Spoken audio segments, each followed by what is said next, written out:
വിവാഹം നടത്തുമ്പോ പിന്നെ ശ്രദ്ധിക്കേണ്ട ഒരു കാര്യം ഔലിൻ വലൗബിശാത്തിൻ, ഔലിൻ വലൗബിശാത്തിൻ, വിവാഹാഘോഷം എന്ന് പറയുന്നത് സുന്നത്തായ ഒരു കാര്യമാണ്.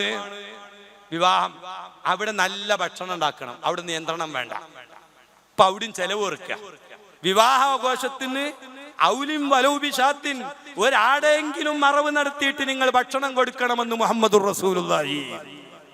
ഇപ്പൊ ബിസ്മി കല്യാണം, ഒരു ചെലവില്ല, രണ്ടാൾ ഇരുന്നിട്ട് ദബ്ബത്തു അംഗത്തു. അത് പറഞ്ഞാൽ നിക്കാഹാകൂലാന്നോ വിവാഹമാകൂല എന്നൊന്നും ഞാൻ പറയുന്നില്ല. അതേ സമയത്ത് ചെലവാക്കുക എന്ന് പറഞ്ഞാൽ എവിടെ ആവശ്യമുള്ളിടത്തല്ലേ ഈ ചെലവാക്കേണ്ടത്? എന്തിനാണ് ഈ ചെലവാക്കണം എന്ന് പറയുന്നത്? വലീമത്ത് സുന്നത്താണ്. പക്ഷേ ആ വലീമത്ത് എത്രയും കൊടുക്കാം. കടം വാങ്ങി കൊടുക്കണ്ട, ഉള്ളോല് കൊടുത്തോളൂ. ഒരാൾക്കൊരു ആട് വാങ്ങി അറിവ് നടത്തി കൊടുക്കാൻ കഴിയുമോ? ആടെന്നെ വാങ്ങി അറിവ് കൊടുത്തട്ടെ. 2 ഭക്ഷണം കൊടുക്കാൻ കഴിയോ? കൊടുത്തോളൂ. അതിനൊന്നും വിരോധമില്ല, അതിനൊന്നും ദൂർത്ത് എന്ന് പറയില്ല. അതേസമയത്ത് ദൂർത്ത് ഇതിനോടനുബന്ധിച്ച് വേറെ പലതും നടക്കുന്നുണ്ട്, അതൊക്കെ ഒഴിവാക്കുക. ആളുകൾക്ക് ഭക്ഷണം കൊടുക്കുന്നത് ദൂർത്താവില്ല. അതിന്റെ പേരിൽ നടക്കുന്ന വേറെ കുറെ ഉണ്ട്. എന്ത്? കുറെ മേളകളുണ്ട്. ഗാനമേള നടത്താൻ പാടില്ല എന്ന് പറയാം. ഗാനമേള സുന്നത്തുള്ള ഗാനമേള ഉണ്ട്. വിവാഹത്തിനോടനുബന്ധിച്ച് നിക്കാഹിനോടനുബന്ധിച്ച് സുന്നത്തുള്ള ഗാനമേളകളുണ്ട്. ഏത് ഗാനം? അല്ലാഹും റസൂലും അനുവദനീയമാക്കിയ ഗാനം. അതേതാ? മഹാന്മാരുടെ മധു പറഞ്ഞിട്ടുള്ള ബൈത്തുകൾ ഉണ്ടാവും, നശീദകൾ ഉണ്ടാവും. നബി സല്ലല്ലാഹു അലൈഹി വസല്ലം തങ്ങളുടെ മധു അടങ്ങുന്ന ബുർദ പോലുള്ള ബൈത്തുകൾ ഉണ്ടാവും. ആ മേളകൾ നടത്തിക്കോളൂ, വിരോധമില്ല. അതുപോലെ തന്നെ മ്യൂസിക്കുകൾ ഉള്ളത് പാടില്ല. എന്തേ മ്യൂസിക് പറ്റൂല? അത് സൃഷ്ടാവ് പറഞ്ഞതാ, ഞാൻ നേരത്തെ പറഞ്ഞല്ലോ. അതിന്റെ ഒക്കെ ലോജിക്ക് അതാണ്. എന്താ ഒരു മ്യൂസിക്കാണ്ട് പാടി ആകാശം പൊളിഞ്ഞാടുമെന്ന് ചിലവര് ഇല്ല, ആകാശം ഒന്നും പൊളിഞ്ഞാടൂല. പിന്നെയോ അത് ഹറാമാണ്, നിഷിദ്ധമാണ്, സൃഷ്ടാവ് പാടില്ലെന്ന് പറഞ്ഞതാണ്. മ്യൂസിക്കുകൾ പാടില്ല. അത് ഏത് ഔലിയാണെങ്കിലും. ഇന്ന് സുബ്ഹാനല്ലാഹ് ത്വരീഖത്തിന്റെ പേരിൽ, ആത്മീയതയുടെ പേരിൽ കുറെ ശൈഖുമാർ ഇറങ്ങിയിട്ടുണ്ട്. ത്വരീഖത്ത് ഇസ്ലാമിലുള്ളതാണ്, ആത്മീയമായ മാർഗങ്ങൾ ഇസ്ലാമിലുള്ളതാണ്. പക്ഷേ അതിൽ വ്യാജന്മാരുണ്ട്. ഇന്ന് കുറെ അതിന്റെ പേരിൽ വ്യാജന്മാർ നടക്കുന്നുണ്ട്. അവര് സൂഫി കവാലി എന്ന് പറഞ്ഞിട്ട് ഇസ്ലാം ശരീഅത്ത് നിരോധിച്ച ഹാർമോണികള്, അതുപോലെ തന്നെ മ്യൂസിക്കുകള്, ഇതുപോലുള്ളതൊക്കെ വെച്ചിട്ട് ഇങ്ങനെ മൗലിദ് പാടും. ഇല്ല, പാടില്ല. മൗലിദ് ശരിയാണ്, അതേസമയത്ത് ഇത് പാടില്ല. ദഫ് മുട്ടാം, ചണ്ട മുട്ടാം, വിരോധമൊന്നുമില്ല. അതേ സമയത്ത് നേരത്തെ പറഞ്ഞ വാദ്യോപകരണങ്ങൾ, അത് തുകൽ വാദ്യോപകരണങ്ങളുണ്ട്, കമ്പി വാദ്യങ്ങളുണ്ട്, ഇതൊക്കെ ശരീഅത്ത് നിരോധിച്ചതാണ്. ബഹുമാനപ്പെട്ട അയിമ്മത്തുൽ അർബ, 4 മദ്ഹബിന്റെ ഇമാമുമാരും, അവിടെ ഒരു പഴുതുമില്ല, ഒക്കെ നിരോധിച്ചതാണ്. അതുകൊണ്ട് അതിലൊന്നും ആരും പെട്ടുപോകാണ്ട് ഞാൻ എടുക്ക ഓർമ്മപ്പെടുത്തി മാത്രം. അപ്പൊ കല്യാണത്തിനോടനുബന്ധിച്ച് നല്ല മധു പാട്ടുകൾ പാടാം.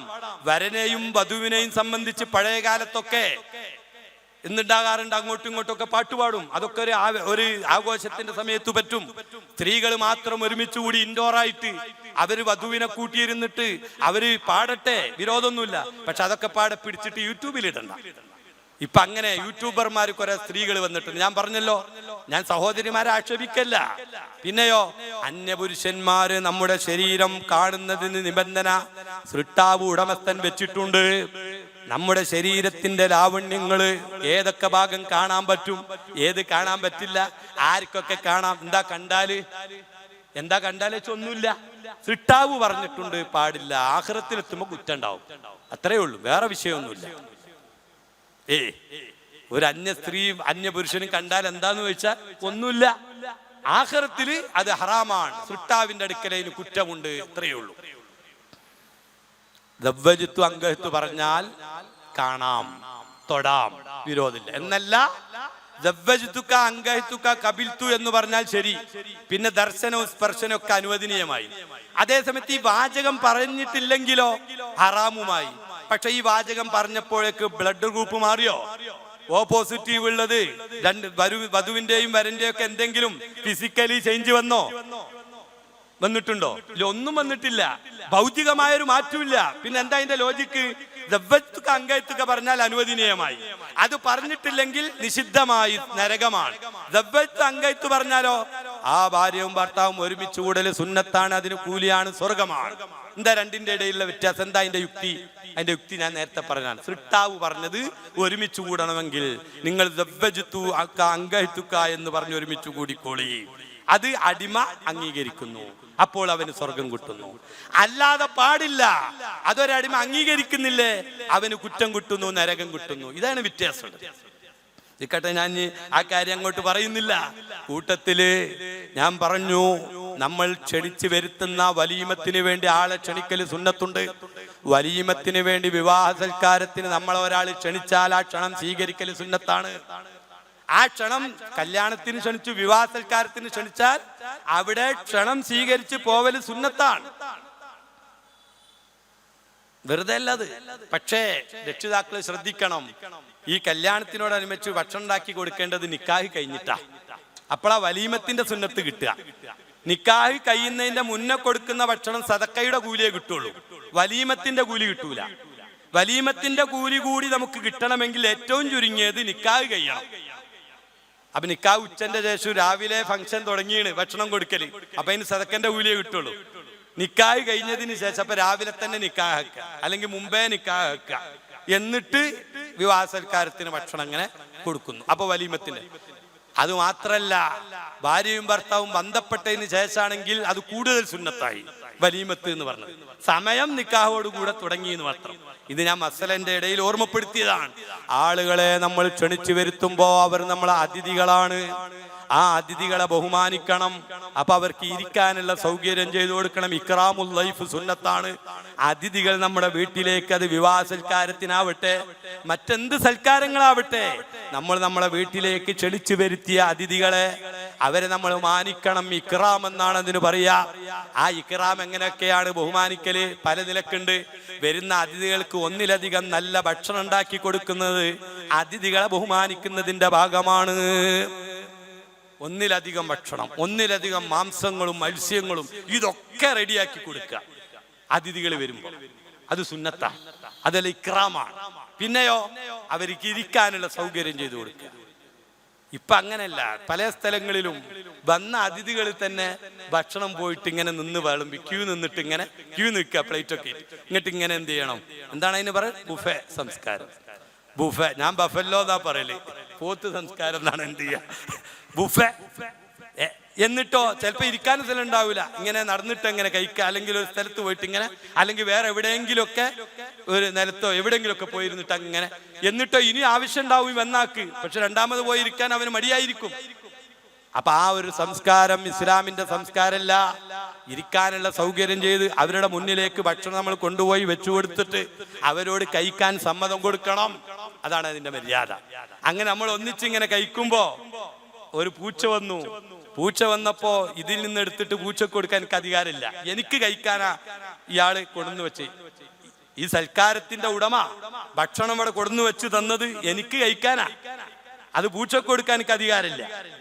മറ്റുള്ള ഒരാൾക്ക് ഞാൻ അതിൽ നിന്ന് എടുത്തു കൊടുക്കുക, എന്റേതാണെങ്കിലല്ലേ എടുത്തു കൊടുക്കാൻ പറ്റുള്ളൂ. തൊട്ടടുത്ത ഇരിക്കുന്ന ആൾക്ക് ഞാൻ എടുത്തിട്ട് വിളമ്പി കൊടുക്കുക, എന്റേതാണോ അത്? അല്ല, നമ്മൾ വിളമ്പി നമുക്ക് കഴിക്കുക, അടുത്തുള്ളവൻ അവൻ എടുക്കട്ടെ. പക്ഷെ വേറൊന്നുണ്ട് കേട്ടോ, ഉടമസ്ഥൻ പറഞ്ഞു നിങ്ങൾ പരസ്പരം അങ്ങോട്ടും ഇങ്ങോട്ടും സഹായിക്കണം കേട്ടോ എന്ന് പറഞ്ഞു. അവിടൊക്കെ എന്നാ പിന്നെ എന്ത് ചെയ്യാ, നമുക്ക് ഇട്ടുകൊടു. അല്ല, നമ്മുടെ നാട്ടു നടപ്പ് അങ്ങനെയാണ്, നമ്മൾ തന്നെ അങ്ങോട്ടും ഇങ്ങോട്ടും ഒക്കെ ഇട്ട് കൊടുക്കുന്ന നടപ്പ് ശീലമുണ്ട് എങ്കിൽ അവിടെ. എന്നാലും നേരെ നമ്മളോട് പറയാത്ത കാലത്തുള്ള ഏറ്റവും നല്ലത്, നമുക്ക് ആവശ്യമുള്ളത് നമ്മളെന്തിനാ മറ്റുള്ളവന് ഓനുമില്ല കൈ അവൻ എടുത്തിട്ട് അവൻ പറയാ ഒന്ന് അവിടെ നിന്ന് എടുക്കുന്ന് പറയുമ്പോൾ ഒന്ന് എടുത്തു കൊടുക്കും എന്നല്ലാതെ മറ്റുള്ളവന്റെ സൽക്കാരത്തിന് നമ്മൾ പോയിട്ട് അവിടെ വിളമ്പി വെച്ച് മുഴുവൻ നമ്മൾ ഇങ്ങനെ എടുത്തു കൊടുക്കുന്നത്, അതൊക്കെ ശ്രദ്ധിക്കാൻ വേണ്ടി പറയാൻ. ഇങ്ങനെ കുറെ മര്യാദകളുണ്ട് ഇസ്ലാമിക സംസ്കാരങ്ങളിൽ. ആ കൂട്ടത്തില് തക്രീർ ദഈഫ്, അതിഥികൾ വരുമ്പോ അവരെ സൽക്കരിക്കേണ്ടുന്ന രൂപം ബഹുമാനപ്പെട്ട നബി സല്ലല്ലാഹു അലൈഹി വസല്ലമ തങ്ങള് അങ്ങനെ നമ്മൾ പഠിപ്പിച്ചിട്ടുണ്ട്. അവിടെ ഇക്റാം ചെയ്യുന്ന രൂപം നബി സല്ലല്ലാഹു അലൈഹി വസല്ലം തങ്ങളുടെ അടുക്കല് ആദ്യം വഹി വന്നു. ജിബ്രീൽ അലൈഹിസ്സലാത്തു വസ്സലാം വഹി കൊടുത്തു. ജനങ്ങളെ നന്നാക്കണം, ഉപദേശിക്കണമെന്ന് പറയുന്ന ഉത്തരവാദിത്വം കൊടുത്തു. നുബുവത്ത് എന്ന് പറയുന്ന വലിയ ഉത്തരവാദിത്വമാണ്. ഹിറാ പർവ്വതത്തിൽ വെച്ച് ആ ഉത്തരവാദിത്വം കിട്ടി. അവിടെ നിന്നിങ്ങനെ ഇറങ്ങി വന്നുമ്പോ നബിതങ്ങൾ മഹദിയായ ഖദീജ ഉമ്മയുടെ അടുക്കൽ വന്നു. ഭാര്യയാണ്. ഭാര്യയുടെ അടുക്കൽ വന്നിട്ട് വിഷമം പറഞ്ഞു, പ്രയാസം പറഞ്ഞു. ഭർത്താവ് വന്ന് പ്രയാസം ഉണ്ടാകുമ്പോ പറയേണ്ടത് ഭാര്യയോടാ. നബി സല്ലല്ലാഹു അലൈഹി വസല്ലം തങ്ങൾക്ക് വലിയ ഉത്തരവാദിത്വം ചുമലിൽ വന്നു. അപ്പം ഭയം വന്നു, പേടി വന്നു. എന്തിനാ പേടി വന്നത്? ജിബ്രീലിനെ കണ്ടു പേടിച്ചതാണോ? അല്ല, മറിച്ച് വലിയൊരു ഉത്തരവാദിത്തമാ. എന്താണ് ഉത്തരവാദിത്തം? പ്രബോധനമാണ്, ആളുകളെ നന്നാക്കാനുള്ള ഉത്തരവാദിത്തം. നുബുവത്ത് എന്ന് പറയുന്ന വലിയ ഉത്തരവാദിത്തം പെരടിയിൽ. നമ്മളെ മഹല്ലിന്റെ പ്രസിഡന്റ് ആക്കിയാൽ എങ്ങനെ ഉണ്ടാവും?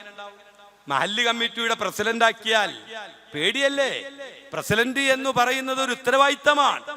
സെക്രട്ടറി എന്ന് പറയുന്ന പോസ്റ്റ് ഒരു ഉത്തരവാദിത്തമാണ്. നമ്മുടെ ഈ മഹല്ലിന്റെ പ്രസിഡന്റും സെക്രട്ടറിയും ഒക്കെ ഉണ്ടാവും. അവരുടെ ടെൻഷൻ ഓൽക്കേ അറിയുള്ളൂ. ഞാൻ നേരത്തെ ഇവിടെ വന്നപ്പോ എന്നോട് നമ്മളെ ഉത്തരവാദിത്തപ്പെട്ട ഒരാൾ പറഞ്ഞു, ഉസ്താദെ ഞങ്ങള് ഇതിനു വേണ്ടി പ്രചാരണമൊക്കെ നല്ലോണം നടത്തിയിട്ടുണ്ട്, പക്ഷെ ആളുകളിട്ട് ഇളകിയിട്ട് വരണ്ടേ, ടെൻഷനാണ്. ഉസ്താദുമാർ വരുമ്പം ആള് മുന്നിലിരിക്കാൻ കേൾക്കാൻ വേണ്ടേ. ഞാൻ പറഞ്ഞു അതൊക്കെ നിങ്ങൾ പ്രവർത്തിച്ചാൽ നിങ്ങൾക്ക് കൂലിട്ട്, നിങ്ങൾ ടെൻഷൻ അടിക്കണ്ട. കാരണം അവർക്കുള്ള ടെൻഷൻ തന്നെയാണത്. നമ്മളൊരു പ്രോഗ്രാം വെക്കുമ്പോൾ വിജയിച്ച് കഴിഞ്ഞത് കയ്യോളും ബേജാറായിരിക്കും കമ്മിറ്റിക്കാർക്ക്. പ്രിയപ്പെട്ട ഉമ്മമാരെ ഞാൻ ഇടയ്ക്ക് ഓർമ്മപ്പെടുത്തുകയാണ്, നമ്മുടെ വലിയൊരു മഹല്ലാണ്, മഹല്ല് സംവിധാനം. ഇവിടെ നല്ലൊരു ഹിഫ്ളുൽ ഖുർആൻ കോളേജ് ഉണ്ട്, അൽഹംദുലില്ലാഹ്.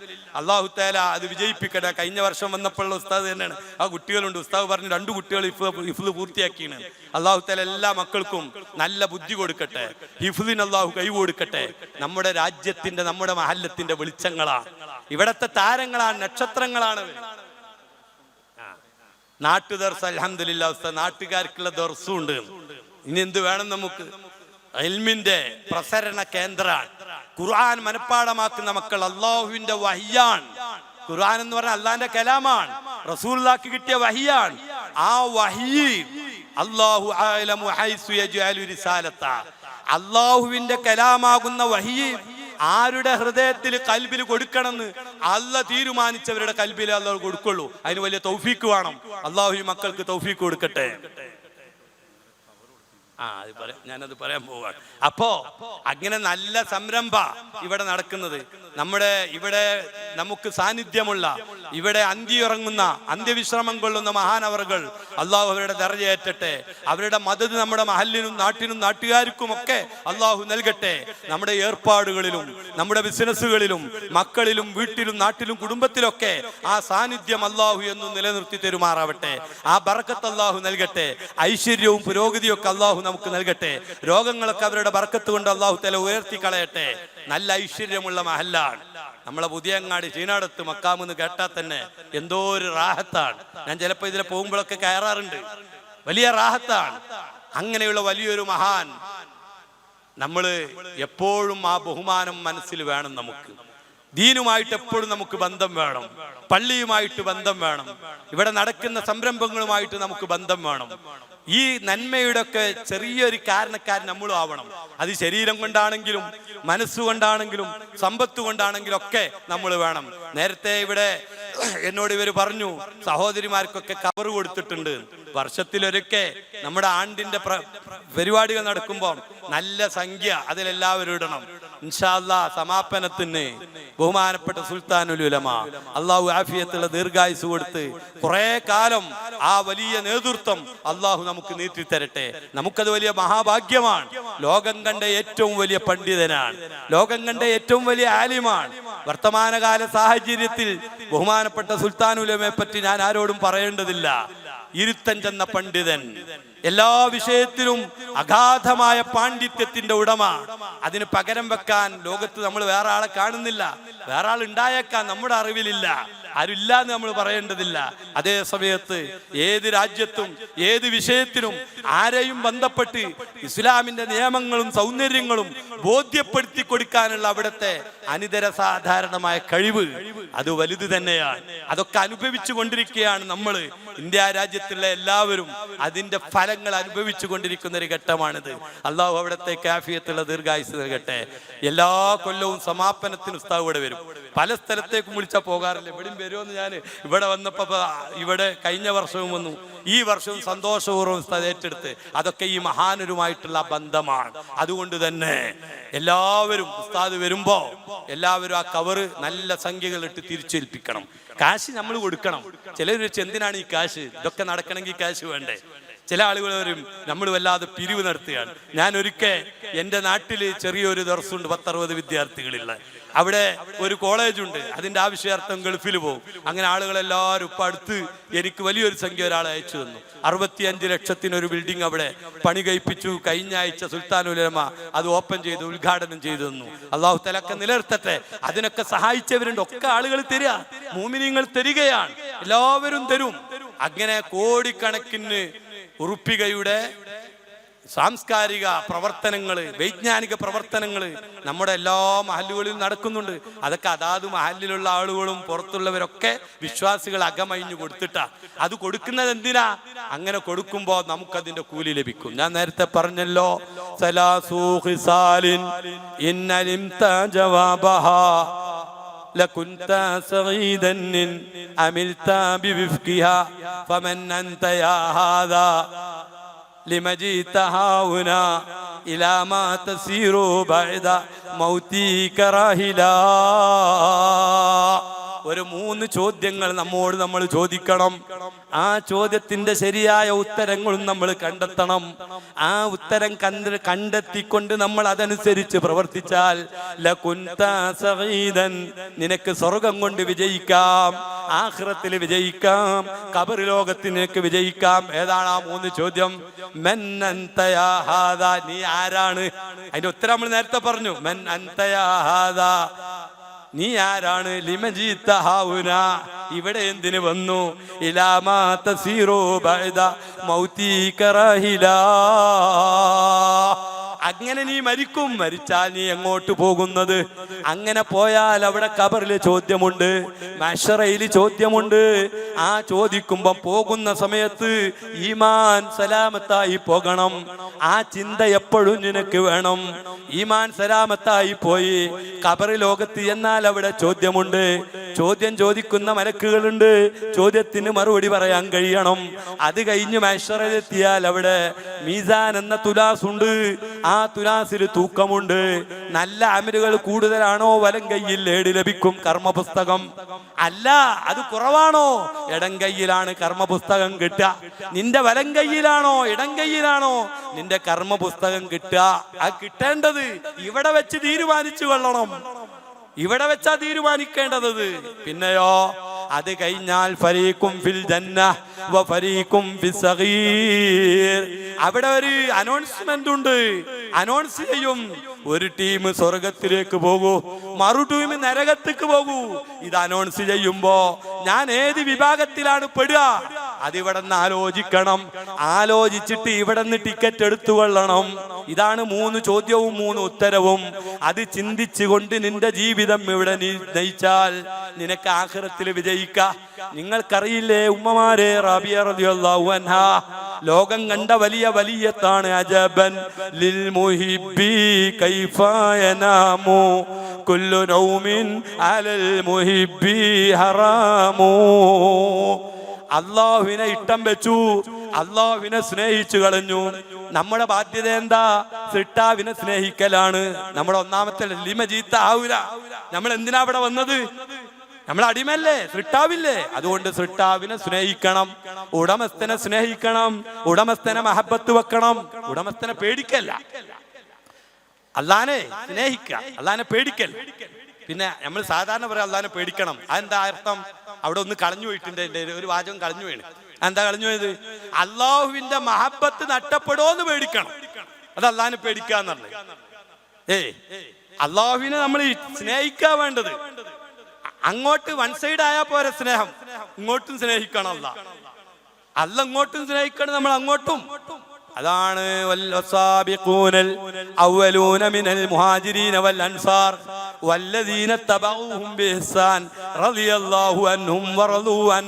അല്ല ഇങ്ങോട്ട് ഇഷ്ടം വെക്കും, അപ്പൊ അങ്ങോട്ട് ഇഷ്ടം വെക്കും. അങ്ങോട്ടും ഇങ്ങോട്ടും ഇഷ്ടം വെച്ചാൽ എന്താ ഉണ്ടാകുക? രണ്ടാളുകൾ അങ്ങോട്ടും ഇങ്ങോട്ടും ഇഷ്ടം വെച്ചു, എന്താ ഉണ്ടാകുക? നിങ്ങൾ കുറെ വേദ കേട്ടാണല്ലോ, ഒരു ഇൽമോൽക്കും കിടക്കട്ടെ, എന്താ ഉണ്ടാകുക?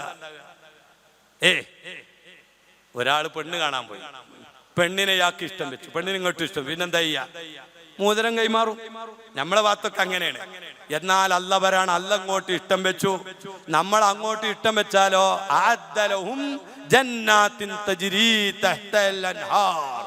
അല്ലാഹു തആല അവിടെ സുഖലോക സ്വർഗം ഈ മനുഷ്യന് വേണ്ടി അവിടെ തയ്യാർ ചെയ്യും. അതിനെന്ത് വേണം? നമ്മൾ അള്ളാന്റെ മെഹബൂബുകളിൽ പെടണം. അതിനോ അള്ളാന്റെ മെഹബൂബാണ്. നമ്മൾ അള്ളാനെ അങ്ങോട്ട് ഇഷ്ടം വെക്കണം, അല്ല ഇങ്ങോട്ട് ഇഷ്ടം വെക്കണം. അതിന് ഇഷ്ടം വെക്കാൻ എന്താ ചെയ്യാ? നമ്മൾ കമ്മിറ്റി കൂടി പ്രസ്താവിച്ചു, നമ്മളെ മഹല്ല് കമ്മിറ്റി കൂടിയിട്ട് അള്ളാഹു എന്നെ ഇഷ്ടം വെക്കണം, ഞാൻ അള്ളാഹിന് ഇഷ്ടം ഉണ്ടാവോ? ഇല്ല. ഒരു ഭാര്യയും ഭർത്താവും തമ്മിൽ പിണക്കണ്ടായി. അങ്ങനെ പിണക്കണ്ടായി മഹല്ല് കമ്മിറ്റി കൂടിയിട്ട് ഒരു രണ്ടുപേരും സ്നേഹിക്കണം എന്ന് പറഞ്ഞാൽ സ്നേഹം ഉണ്ടാവോ?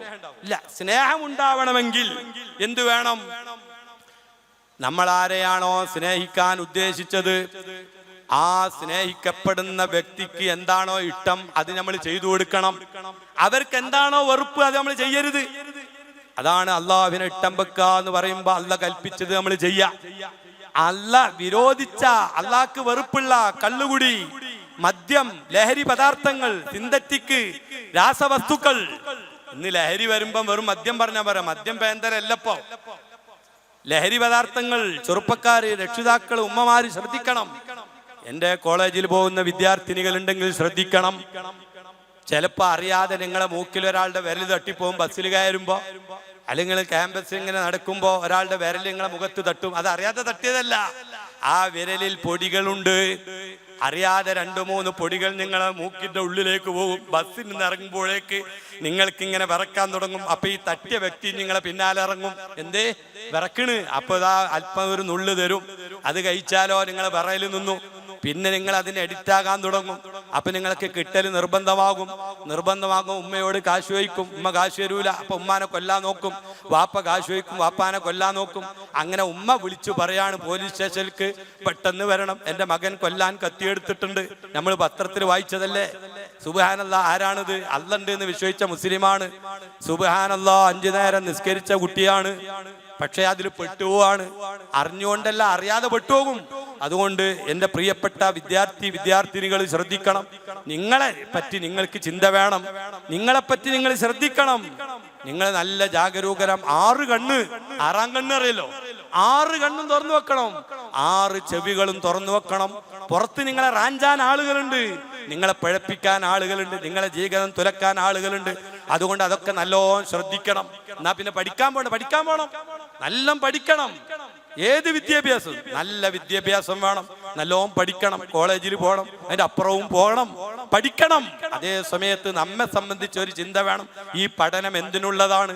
നമ്മുടെ ഈ ഭൂമി ലോകത്ത് ഭൗതികം പഠിക്കുന്നത് അല്ലെങ്കിൽ മറ്റു പഠിക്കുന്നതും നമ്മുടെ 2 ലോകത്തും നമുക്ക് ഉപകരിക്കാനാണ്. ആ ഉപകരിക്കാൻ ഉള്ള പഠനമാകണം നമ്മുടെ പഠനം. ഇവിടെ നമുക്ക് ഭക്ഷണം കഴിക്കണം, നല്ല ജോലി വേണം, അതിന് പഠിക്കണം. പക്ഷേ അത് നമ്മുടെ ജീവിതത്തെ നശിപ്പിക്കുന്ന പഠനമാകരുത്. ഈ ഭൂമി ലോകത്ത് മാത്രം സുഖിക്കാനുള്ള പഠനമാകരുത്. ആഖിറം അനശ്വരമാണ്. ഇവിടെ 60 കൊല്ലം, 70 കൊല്ലം, 80 കൊല്ലം, ഏറിയാൽ 100 വർഷം. അങ്ങനെയാണല്ലോ കണ്ടത്. നമ്മൾ ആലോചിക്കണം പിന്നിലേക്ക്. എൻ്റെ ഉപ്പ എവിടെ? കഴിഞ്ഞ 2 വർഷമായി എൻ്റെ ഉപ്പ ഖബറിലാണ്. അല്ലാഹു ഉപ്പാന്റെ ഖബർ സന്തോഷത്തിലാക്കട്ടെ. ഇവിടെ ഇരിക്കുന്ന പലരുടെയും ഉപ്പമാർ ഖബറിലാണ്. അല്ലാഹു അവരുടെ ഖബർ സന്തോഷത്തിലാക്കട്ടെ. ഉമ്മമാര് ഖബറിലാണ്, സന്തോഷത്തിലാക്കട്ടെ. രോഗികളുടെ രോഗങ്ങൾ അല്ലാഹു ശിഫയാക്കി കൊടുക്കുമാറാവട്ടെ. മാനസികമായ പ്രയാസം അനുഭവിക്കുന്നവരുണ്ട്, ദുആ പറഞ്ഞവരുണ്ട്. അല്ലാഹു ഈ മജ്ലിസിന്റെ ബർക്കത്ത് കൊണ്ട് അവർക്കൊക്കെ സലാമത്ത് കൊടുക്കട്ടെ, ശിഫാവ് കൊടുക്കട്ടെ. നേരത്തെ ഇവിടെ വരുന്ന ഉസ്താദുമാർക്ക് ഭക്ഷണം കൊടുക്കുന്നവരുണ്ട്, പല ഉദ്ദേശങ്ങൾ വെച്ചവരുണ്ട്. നേരത്തെ ഒരു സഹോദരനോട് പറഞ്ഞു, നല്ല ഭക്ഷണം അല്ലാഹു തആല അത് കബൂൽ ചെയ്യുമാറാവട്ടെ. അവരുടെ മുറാദ് അല്ലാഹു ഹാസിലാക്കി കൊടുക്കുമാറാവട്ടെ. അവരുടെ ബിസിനസ്സുകളിലും കുടുംബത്തിലൊക്കെ അല്ലാഹു ബർക്കത്ത് ചെയ്യട്ടെ. രോഗങ്ങളൊക്കെ അല്ലാഹു ശിഫയാക്കി കൊടുക്കുമാറാവട്ടെ. ചെയ്ത അമലുകളൊക്കെ അല്ലാഹു കബൂൽ ചെയ്യട്ടെ. അപ്പോ ഞാൻ പറഞ്ഞത്, നമ്മൾ ഭൗതികവും പഠിക്കണം, എല്ലാം പഠിക്കണം. പക്ഷേ ഈ ഭൗതിക ലോകത്തെ ജീവിതമല്ല നമ്മുടെ ജീവിതം. ഇവിടെയും ജീവിതമുണ്ട്, പക്ഷേ അനശ്വരമായ ആഖിറത്തിലുള്ള ജീവിതം. അത് നഷ്ടപ്പെടുത്തിക്കൊണ്ട് നമുക്ക് ഭൗതിക ജീവിതം ഭൂഷണല്ല. അതേ സമയത്തോ രണ്ടും വേണം. റബ്ബനാ ആതിനാ ഫിദ്ദുന്യാ ഹസന വഫിൽ ആഖിറതി ഹസന. ഇവിടെയും നമ്മൾ നല്ല പ്രൗഢിയോടുകൂടെ ജീവിക്കണം. ആഖിറത്തിൽ അതിനേക്കാൾ വലിയ പ്രൗഢി വേണം. ഇവിടെ നമുക്ക് നല്ല വീട് വേണം, നല്ല യോജിച്ച വീടെടുക്കണം. ഇവിടെ നല്ല വീട് വേണം. പക്ഷേ നമ്മൾ 60 കൊല്ലം 70 കൊല്ലം കഴിഞ്ഞ് നാളെ പോകുന്നൊരു വീടുണ്ട്, ഖബർ. ആ വീടും നമുക്ക് വൈദ്യുതിയുള്ള വെളിച്ചമുള്ള വീടാവണം. അതും കൂടി ചിന്തിക്കണം. എന്റെ ഉപ്പ 63 വർഷം ആണ് വീട്ടിൽ താമസിച്ചത്. ബാക്കി 20-25 കൊല്ലം തറവാട്ടില. സ്വന്തം വീട്ടിൽ താമസിച്ചത് 60, 83 വയസ്സായിരുന്നു. അങ്ങനെ 10-63 കൊല്ലം സ്വന്തം വീട്ടിൽ. ആ വീട്ടിൽ ഇപ്പൊ ഞാനാ താമസിക്കണം. ഇനി ഞാൻ മാറിക്കൊടുക്കണം. ഞാനിപ്പോ കിടക്കുന്ന കട്ടില് ഞാൻ കിടക്കുന്ന കട്ടിലല്ല, ഞാൻ ഉണ്ടാക്കിയതല്ല. എന്റെ ഉപ്പ കടന്ന് ആ കട്ടിലിൽ വെച്ചാണ് എന്റെ ഉപ്പ എന്റെ കൈ പിടിച്ചിട്ട് വിട പറഞ്ഞു പോയത്. അള്ളാഹു ഖബർ സന്തോഷത്തിൽ. ആ കട്ടിലിൽ കിടക്കുമ്പോ ഞാൻ ഓർത്തുപോകും. ആ കട്ടിലിൽ രാത്രി കിടക്കുമ്പോ ഞാൻ ഓർക്കും, എന്റെ ഉപ്പ വിട പറഞ്ഞ കട്ടിലാണല്ലോ. ഇനിയോ എന്റെ മകൻ അങ്ങനെ ഓർക്കും, ഞാൻ അവിടെ നിന്ന് വിട്ടുപിരിയും, ഉറപ്പാ. അതിൽ പേടിയൊന്നുമില്ല. പക്ഷെ എന്ത് ചെയ്യണം? നമുക്ക് പേടിയില്ലാതെ പോകാൻ നമുക്ക് അതിന് ധൈര്യം വേണം. അല്ല പറഞ്ഞത്, സൃഷ്ടാവ് പറഞ്ഞതനുസരിച്ച് സൃഷ്ടാവിന്റെ ഇഷ്ടപ്പെട്ട അടിമയായിട്ട് നമ്മൾ ജീവിക്കുക. അതാ മെഹബൂബ്. അല്ലാനെ നമ്മൾ ഇഷ്ടം വെക്കണം. എന്റെ റബ്ബ്, ആ സൃഷ്ടാവ്, അവനാ ഇഷ്ടം വെച്ചാൽ അല്ല നമ്മൾ ഇഷ്ടം വെക്കും. ഇൻ കുൻതും തുഹിബ്ബൂനല്ലാഹ്, നിങ്ങൾ അല്ലാനെ ഇഷ്ടം വെക്കുന്നുണ്ടോ? എന്നാൽ അള്ളാന്റെ റസൂല് പഠിപ്പിച്ചത് അതനുസരിച്ച് ജീവിക്കണം. അതിനാ ഞാൻ നേരത്തെ പറഞ്ഞത്, നമ്മള് എല്ലാ വിഷയങ്ങളും ഹറാം ഹലാല് നോക്കണം. നമുക്കൊരു ചിട്ട വേണം. നമ്മൾ മുസ്ലിമാണ്. സൃഷ്ടാവിന്റെ ഇഷ്ടം നമുക്ക് വേണം. ആ ഇഷ്ടം നഷ്ടപ്പെട്ടു പോകും. എങ്ങനെ? അള്ളാഹ്ക്ക് വെറുപ്പുള്ള ചെയ്താല് അപ്പൊ ഇഷ്ടം അത് ഭയപ്പെടണം. ആ അള്ളാഹുവിന്റെ ഇഷ്ടം നഷ്ടപ്പെട്ടു എന്ന് ഭയപ്പെടണം. അപ്പൊ ഒരു ഹറാമ് ചെയ്യുമ്പോഴേക്ക് റബ്ബിന്റെ ഇഷ്ടം നഷ്ടപ്പെട്ടു പോകുമല്ലോ, ഭയം. അതിനാണ് നമ്മൾ റബ്ബിനെ ഭയക്കുക എന്ന് പറഞ്ഞത്. അള്ളാന്റെ ബഹുമതി, അള്ളാന്റെ ഇഷ്ടം നഷ്ടപ്പെട്ടു പോകാൻ പാടില്ല. അല്ല നിരോധിച്ചത് അത് പടിക്ക് പുറത്ത്. ആ റെഡ് ലൈൻ അത് നമ്മൾ വിട്ടുകിടക്കാൻ പാടില്ല. റെഡ് ലൈൻ ഉണ്ടെങ്കിൽ അവിടെ നിന്നോളണം, അതിന്റെ അപ്പുറത്തേക്ക് പോകരുത്. എന്നാലോ ഗ്രീൻ വൈ ഉണ്ടാവും, അതിലൂടെ പോവുക. അപ്പൊ സുബൈക്ക് എണീക്കാൻ പറഞ്ഞു, എണീറ്റുവല്ല. എന്തിന്?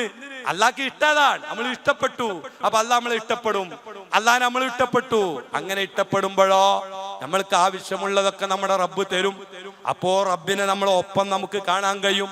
അതാണ് കല്ലാ ഇന്ന മഈ റബ്ബി സയഹ്ദീൻ, എന്റെ കൂടെ എന്റെ റബ്ബുണ്ട്. എപ്പോഴാ ആരാ പറഞ്ഞത് അറിയോ നിങ്ങള്? മഹാനരായ കലീമുല്ലാഹി മൂസ അലൈഹിസ്സലാം നദീതീരത്തെത്തി. പിന്നിൽ നോക്കുമ്പോ ഫിറഔനും കൂട്ടരും വരുന്നുണ്ട്. മുന്നിൽ നോക്കുമ്പോ കടലാണ്, വിട്ടുകിടക്കണ്ടേ. ഉടനെ തന്നെ ആളുകൾ ഒപ്പമുള്ളവര് പേടിച്ചു പറഞ്ഞു, പിന്നിൽ ശത്രുവുണ്ടല്ലോ. അപ്പോഴാ പറഞ്ഞത്, കല്ലാ ഭയപ്പെടണ്ട, ഇന്ന മഈ റബ്ബി സയഹ്ദീൻ, എന്റെ ഉടമസ്ഥൻ എന്റെ കൂടെ ഉണ്ട്, എന്റെ രക്ഷിതാവ് എന്റെ കൂടെ ഉണ്ട്. നമുക്കൊരു രക്ഷിതാവുണ്ട്, പിന്നെന്തിനാ പേടിക്കണ്? നമുക്കൊരു ഗാർഡിയനുണ്ട്, എന്തിനാ പേടിക്കണ്? ആ രക്ഷിതാവ് എല്ലാം കഴിവുള്ളവനാണ്, എല്ലാം അറിയുന്നവനാണ്. വമാ കാന റബ്ബുക നസിയ, നിന്റെ രക്ഷിതാവ് നിന്നെ മറക്കൂല. ലാ തഖുദു സിനത്തും വലാ നൗം, ആ രക്ഷിതാവ് ഉറങ്ങൂല. പിന്നെന്തിനാ? ആ രക്ഷിതാവിന്റെ അറിവിന്റെ നിയന്ത്രണത്തിൽ അനുനിമിഷം പോലും നമ്മൾ പുറത്തു പോകൂല. പിന്നെ പേടിക്കണെന്തിനാ? അതുകൊണ്ട് നമുക്ക് എപ്പോഴും ഒരു ബോധമാണ്, എനിക്ക് രക്ഷിതാവുണ്ട്. അപ്പൊ നമ്മളെ ഹാപ്പി ലൈഫ്, ഒരു ടെൻഷനും ഇല്ല. കാരണം എന്താ? നമ്മുടെ കാര്യങ്ങളൊക്കെ നിറവേറ്റി തരുന്ന ഒരു രക്ഷിതാവുണ്ട്. ആ രക്ഷിതാവ് ഫക്കീറാണോ, ദരിദ്രനാണോ, കഴിവ് കെട്ടവനാണോ? അല്ല, അവൻ ഗനിയ്യ്, അവൻ ഐശ്വര്യമുള്ളവനാണ്, അവൻ സർവ്വ കഴിവുള്ളവനാണ്. അങ്ങനത്തെ ഒരു രക്ഷിതാവ് എനിക്കുണ്ടെങ്കിൽ ഞാൻ ആരെ ഭയപ്പെടണം? ഞാൻ എന്തിന് ടെൻഷൻ അടിക്കണം? അതല്ലേ ഞാൻ എൻ്റെ ഉമ്മയുടെ ഗർഭപാത്രത്തിൽ നിന്ന് 3-ാം ലോകമാകുന്ന ഭൂമിയിലേക്ക് വരുമ്പോ ഞാൻ ആർക്കും ഫോൺ ചെയ്തിട്ടില്ല. എനിക്കെന്നെ ഒന്നും അറിയില്ല എവിടുക്കാ പോകുന്നത്. പക്ഷേ ഞാൻ ഭൂമി ലോകത്തേക്ക് വന്നപ്പോഴേക്ക് എന്റെ ആമാശയത്തിന് ദഹിക്കുന്ന ഭക്ഷണം എന്റെ ഉമ്മയുടെ മാറിടത്തിൽ ഒരുക്കി വെച്ചുകൊണ്ടാണ് എന്റെ റബ്ബ്, രക്ഷിതാവ്, എന്നെ ഈ ഭൂമി ലോകത്തേക്ക് പറഞ്ഞേച്ചു. ഞാൻ ചോദിച്ചിട്ടാണോ? അല്ല, എന്റെ റബ്ബ് എന്നെ ഇഷ്ടപ്പെട്ടിട്ടുണ്ട്. ഞാൻ ഇങ്ങോട്ട് വരുമ്പോ എനിക്ക് ആവശ്യമുള്ള ഭക്ഷണം എന്റെ ഉമ്മയുടെ മാറിടത്തിൽ ഒരുക്കി വെച്ചുകൊണ്ടാണ് എന്റെ റബ്ബൻ ഇങ്ങോട്ട് പറഞ്ഞേച്ചതെങ്കിൽ മരണം വരെ എന്റെ ഭക്ഷണത്തിന്റെ വിഷയത്തിൽ എനിക്ക് ടെൻഷനില്ല. എന്തിനാ ടെൻഷൻ എടുക്കണ? ഭക്ഷണം റബ്ബ് തരും, ഒരു പേടിയും പേടിക്കണ്ട. പിന്നെയോ, ഞാൻ ജനിച്ചു വീഴുമ്പോ എന്റെ വായിൽ പല്ലില്ലായിരുന്നു. അപ്പൊ എന്റെ ഉപ്പ ബേജാറായിട്ട്, ഉസ്താദേ എന്റെ കുഞ്ഞിന്റെ വായിൽ പല്ലില്ല, ദ്വാരിക്കണം പറഞ്ഞോ? പറഞ്ഞില്ല. കാരണം നമുക്കറിയാം അപ്പൊ പല്ലിന്റെ ആവശ്യമില്ല. പിന്നെ ആവശ്യമുണ്ടായപ്പോ ആവശ്യത്തിനനുസരിച്ച് റബ്ബ് പല്ലിങ്ങനെ തന്നു. ആദ്യം മുമ്പാകത്ത് ബിസ്ക്കറ്റൊക്കെ കഴിക്കണം, അപ്പൊ അതിന് മുമ്പാകത്ത് പല്ല്.